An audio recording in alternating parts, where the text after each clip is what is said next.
D'accord, j'ai compris. En fait, Lyon a décidé d'être énervé dans ce mercato. Ils se sont posés et ils se sont dit, est-ce qu'on est énervé? Oui, oui, ils sont énervés. Et ils se sont dit, est-ce qu'on doit recruter? Oui, oui, parce que le maintien doit être acquis pour Lyon. Et les amis, je me posais tranquillement. Moi, j'attendais le match de la CAN entre le Maroc et l'Afrique du Sud. Qu'est-ce que je vois? Hugo Guimet qui dit 1-2-3, qui dit 1-2-3, ok, bon, on sait qu'Hugo Guimet, il aime balancer des petites bombes, 1-2-3, et en anglais, ça donne 1-2-3, oui, 1-2-3, quelqu'un avait deviné, vive l'Algérie, c'est quasiment officiel, ça va se faire, parce que Hugo Guimet, évidemment, le journaliste lyonnais le plus fiable, Saïd Benrahma arrive à l'OL. Tout simplement. Je sais pas si on se rend compte quand même, ça annonçait de manière ok, il y avait peut-être des petites rumeurs et tout depuis quelques temps, mais là, c'est bon, c'est fait. Saïd Benrahma arrive à l'OL, peut-être que quand vous regardez cette vidéo, c'est déjà bon. On parle apparemment d'un prêt, voilà, un prêt, l'ailier donc de West Ham, on va en parler dans cette vidéo évidemment. Et voilà, tout a été repris par divers comptes, voilà, arrive à l'OL, prêt payant de 5 millions assorti d'une option d'achat de 10 millions d'euros non obligatoire. Les amis, dans cette vidéo, ça va être très simple. Est-ce que c'est une bonne recrue? Et oui, parce que c'est un petit peu le but. Alors j'ai déjà fait une vidéo sur Lyon, le mercato lyonnais, il est vraiment colossal. J'ai parlé d'Orban, là c'est encore un attaquant. Benrahma, est-ce que c'est une bonne chose? C'est vraiment ce qu'on va se poser petit à petit dans la vidéo, on va voir ça. On va d'abord commencer un petit peu par son profil, qu'il est, voilà, juste un petit peu voir la personne, un petit peu ce qu'il a pu faire, etc. dans sa carrière. Ensuite, on va vraiment s'intéresser au plus important, un petit peu le profil technique du joueur, etc. Vous verrez bien. Et ensuite se dire, bon, bah, est-ce qu'au final, on va conclure, est-ce que c'est une bonne recrue? On verra un petit peu par rapport à l'effectif lyonnais. Et voilà, je pense que c'est un beau programme. Il y a quand même quelques petites choses à dire, donc installez-vous bien et on est parti. Alors, notre cher Saïd Benrahma, donc, c'est un joueur de 28 ans. On va voir ça maintenant, les amis. De 28 ans, voilà, qui est né en Algérie. Donc c'est un algéro-français ou un franco-algérien, comme vous voulez, parce que je sais qu'il a l'autre nationalité, comme vous pouvez le voir ici. Voilà, il est également de nationalité française. Et on voit qu'il joue ailier gauche. Donc c'est important à retenir. Ailier gauche, même si on voit qu'il a des positions secondaires, ailier droit, milieu offensif, mais partez du principe que c'est un ailier gauche. Ok, donc c'est quand même important de retenir ça. Rappelez-vous qu'on parle de Lyon. Donc on voit quand même qu'il joue à West Ham en première ligue. Vous savez que c'est quand même le championnat le plus relevé, bah, un petit peu du monde, hein, j'ai envie de dire d'Europe, mais je pense que c'est d'Europe, du monde, voilà. Et concernant la valeur marchande du joueur, on voit qu'il y a quand même eu un passage, parce qu'au début de carrière, bon, c'était compliqué, à 20 ans, à 21 ans, il décollait pas, mais à un moment, il y a eu Brentford en Championship, qu'on verra un peu plus tard, et depuis, boum, ça a un petit peu explosé, ça a pris, jusqu'au jour où il a atteint un petit peu West Ham, 22 millions, 25 millions, ben, c'est un petit peu le pic, voilà, c'est un petit peu le pic de la valeur marchande qu'il a eu, et actuellement, il a 22 millions, donc c'est plutôt un joueur qui est bien coté, évidemment, on n'est pas sur les top joueurs mondiaux à 100 millions et tout, mais on rappelle qu'on parle de Lyon, ok, et on va voir vraiment si cette recrue est intéressante. Donc, vous voyez qu'il a une carrière, j'ai regardé un petit peu sur le wiki, il a 28 ans quand même, on peut se dire, bon, sa carrière, elle n'a pas forcément décollé, mais faire quand même quelques saisons en première ligue, c'est important. Voilà, on voit quand même que, regardez ce tableau-là, il a été formé à Nice, il est vraiment resté longtemps, et ensuite, il est resté en France, je veux dire, et c'est vraiment à Brentford, la saison, il fait un petit peu 17 buts et 9 passes D, où il passe directement en première ligue à West Ham, où il a fait des saisons plus ou moins bonnes, mais même plutôt bonnes, où il a été notamment un homme fort, ben, on va dire, dans la dernière édition, vous savez, de la Conference League, que West Ham a gagné, il me semble.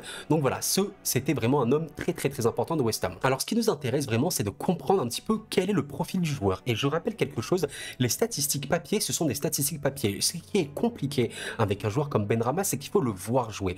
Il est assez spécifique, c'est un joueur vraiment ailier gauche, mais qui est très, on pourrait, comment dire, excentré. Je pense que voilà, il est vraiment très collé à la ligne, vraiment un pur brut ailier. C'est vraiment ça, même si vous voyez qu'il peut jouer notamment milieu offensif, mais c'est vraiment dans ce rôle-là où il est fort. Alors, je vous ai trouvé, comme d'habitude, le meilleur compte foot, hein, je pense de la data sur Twitter, DataFoot, je vous invite tout le temps le follow, qui a fait, ben voilà, un petit peu le rapport statistique de Benrahma en 2023. Vous voyez que ça date de fin décembre 2023, donc c'est totalement, voilà, ça date d'un petit mois, alors je tourne cette vidéo, donc c'est très bien. Et on voit quand même que, bon, on a l'habitude, vous savez, dans les joueurs top mondiaux, à avoir des statistiques très élevées sur beaucoup de points. Voilà, on voit que Benrahma, c'est pas un joueur élite du tout, mais on voit quand même qu'il a beaucoup de stats où il est fort, voilà, même très fort, hein, sur certains trucs, notamment la percussion, et voilà, en fait, ben, les qualités de Benrahma, là, on les voit bien papier. On peut le résumer un petit peu à quelqu'un qui percute énormément, quelqu'un qui crée beaucoup par la passe et quelqu'un qui sait dribbler et éliminer avec ça. Voilà, et on peut également dire que sa dernière passe, elle est plutôt très satisfaisante. Et ça fait que globalement, bah, quand tu prends ça, il est plutôt fort sur ces points-là. Ok, il a quand même des pertes de balles. On voit qu'il est moyen, moins. Donc, il perd quand même des ballons, c'est une vérité. Et on voit que c'est quasiment critique, mais il est faible dans deux domaines bien précis. Le dernier tir, donc la finition, c'est un peu compliqué. On voit que c'est pas un joueur qui a staté énormément. On rappelle comme que c'est un pur ailier. Et une activité défensive moindre. Mais bon, ça, on va dire que c'est un ailier. Évidemment, c'est toujours important de faire les efforts défensifs. Voilà un petit peu pour cette fiche-là. Et juste pour ceux que ça intéresse, je vous invite à faire pause concernant les explications de Benrahma, parce que tout est expliqué par DataFoot, notamment pour regarder par exemple la créativité des passes. Qu'est-ce que ça signifie concrètement? Ça signifie la capacité du joueur à trouver des passes complexes qui créent des différences nettes, cachées, etc. Donc des passes très utiles. On voit qu'il est plutôt fort, même très fort dans ce domaine-là. La percussion par course, bon bah c'est quoi? Capacité à faire gagner des mètres à son équipe vers le but adverse par la course. On sait qu'il peut notamment exceller ça, et sur ce point.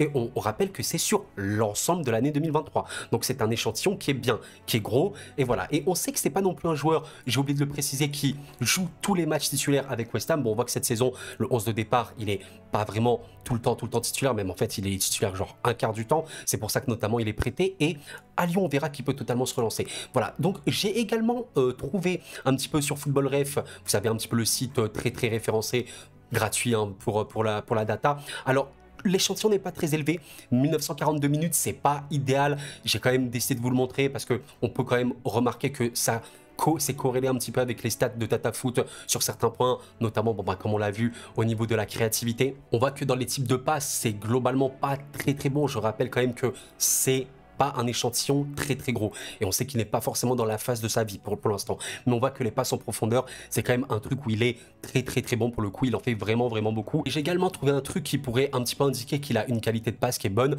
Il faut regarder les buts assistés attendus ici, où il est 78. Donc ça veut dire quoi 78? Ça veut dire qu'il est meilleur que 78% des joueurs à son poste. Et les buts assistés attendus, ben, comme vous pouvez le voir ici, ça signifie concrètement, regardez, les X goals qui suit une passe favorisant un tir. En gros, ça veut dire que voilà, c'est une passe qui va amener un tir, et on voit quand même que ces passes sont utiles. C'est vraiment des passes qui sont utiles, et on peut conclure un petit peu par parler, on va dire ici, des chevauchés qu'il peut avoir dans la surface. Ça, c'est la possession. On voit que c'est quand même un joueur qui peut porter le ballon. Possession progressive 82, il porte vraiment le ballon. Ce qui est intéressant de voir, c'est vraiment les chevauchés dans la surface de réparation. Il est dans la surface de réparation. On voit que bah, ici un peu plus haut, il touche des ballons dans la surface. Voilà, c'est une vérité.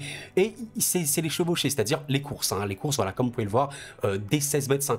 Donc ça prouve quand même que il a tiré par le but. Certes, il stat pas non plus énormément. Je rappelle quand même que si on regarde sur Wiki, un petit peu regarder sur West Ham, il a fait 12 buts, 7 passes D, 12 buts, 5 passes D sur les 2 dernières saisons. Donc en soi, ça va, c'est un ailier. Je rappelle, c'est la première ligue, c'est le championnat le plus chaud. Ok, il a aussi des buts en coupe nationale, notamment évidemment en Europe, ça joue, mais c'est un joueur qui peut faire des différences, et je pense que c'est ce qui est le plus important. Alors maintenant, on va voir quand même l'effectif lyonnais, et je vous donnerai ma conclusion, mais je rajoute quand même quelque chose par rapport aux statistiques. C'est que des statistiques papier. Encore une fois, il faut le voir jouer sur le terrain, mais partez du principe que c'est un ailier vraiment très ailier, collé vraiment au long de la ligne, qui peut faire des différences par le dribble, qui percute, c'est vraiment son but, et qui a une qualité de frappe, de centre, on va dire plutôt vraiment bonne. Là, je peux pas vraiment vous le montrer comme ça, mais il faut le voir. Vraiment un bon pied droit, qui sait très bien tirer, même les coups francs. Je trouve qu'il peut vraiment exceller dans ce domaine-là. Et maintenant, on va quand même voir, bon bah, ce qui est important, l'effectif lyonnais. Est-ce que c'est un joueur qui peut convenir à Lyon? Et je rappelle quand même que c'est un ailier gauche. Ok. On regarde un petit peu les attaquants lyonnais. Alors nous avons, en tout cas papier, on sait que Cherki peut jouer ailier et tout, même si je trouve qu'il est quand même mieux dans ce rôle un peu de milieu offensif, peut-être même /10. On voit qu'il y a aussi... Non, c'est bon, c'est tout.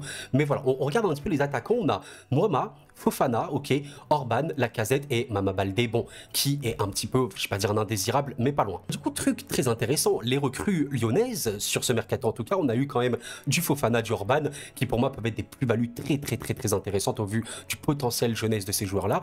Mais, comme vous pouvez le voir, bah, c'est une vérité, il n'y a pas vraiment de vrai pur ailier gauche à Lyon. C'est une vérité. Je sais qu'il y a des joueurs qui peuvent jouer dans ce rôle-là, notamment Cherki. Mais est-ce que c'est leur but? Est-ce que c'est vraiment leur poste? Je vous montre un petit peu la dernière composition que Lyon a utilisée contre le Stade Rennais, qu'ils ont perdu malheureusement pour eux à domicile. On a Malik Fofana un petit peu dans ce rôle-là, aller de piston / ailier gauche, mais voilà, on sait que c'est pas vraiment son poste. On a Cherki aussi dans ce rôle un petit peu d'ailier gauche, voilà, c'est un petit peu une sorte de pointe avec Lacazette. Bon, c'est un peu bizarre, c'est pas vraiment leur rôle, et on peut regarder ça pour tous les matchs lyonnais. On va regarder un match qu'ils ont pu gagner, par exemple ce match-là contre Monaco. Ok, quelle était la compo. Et ben on regarde l'attaque, il y a encore une fois Cherki un petit peu dans ce rôle d'ailier gauche, mais ce n'est pas un ailier gauche. Et en fait, les amis, si vous êtes lyonnais, ben ma conclusion elle est très très simple. C'est une bonne recrue pour une raison simple, il comble un poste dépourvu. Il n'y a pas d'ailier gauche de métier. Il n'y a pas d'ailier gauche de métier à Lyon. Et avoir un joueur qui va assurer ce rôle d'ailier gauche, c'est très très bon, surtout qu'il a quand même l'expérience, 28 ans. On rappelle qu'il a fait 3-4 saisons en Angleterre, dont 3 en Première Ligue. C'est très très très important. À West Ham, il a pu faire des très bons matchs, taulier un petit peu de son équipe. On a vu que si West Ham a notamment gagné la Conference League, c'était en grande partie grâce à lui. Et au-delà de l'aspect statistique, c'est pour ça que le football, ce n'est pas que les stats brutes et pures, les buts et les passes D, c'est un joueur qui apportera une plus-value. Je pense que c'est vraiment la question qu'il faut se poser à Lyon. Est-ce que Benrahma est une plus-value? Oui.